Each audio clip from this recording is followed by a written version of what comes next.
super excited. I just got this new bidet toilet. Something that's perfect for like a Mother's Day, Father's Day, anything you have coming up. It really just seems like something cool.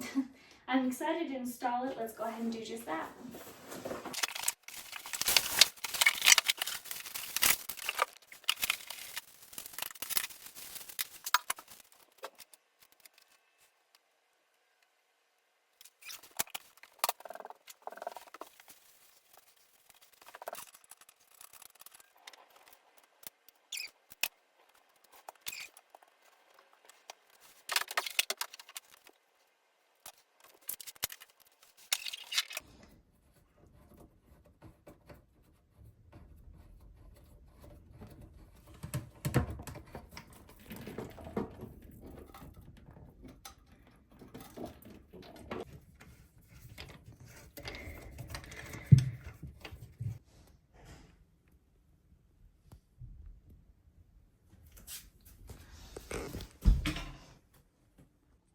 Okay, so here we have it all set up. It has a great look, a great number of functions. Over here you can change the water temperature.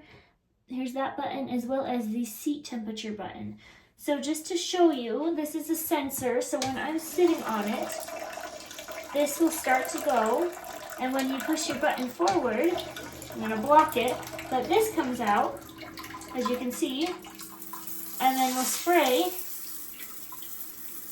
and work just as a bidet should. And then you can turn it to turn it off, and that will go right back in, ensuring that the area is clean. And I also love that it has a digital display here, letting you know the degree, the temperature. It can sense when someone's on there, so if you have kids or other things that come over and push the button, it's not going to go off unless someone is sitting on the toilet itself. It's a really great product. It was super easy to install, and I definitely recommend you go get yours today.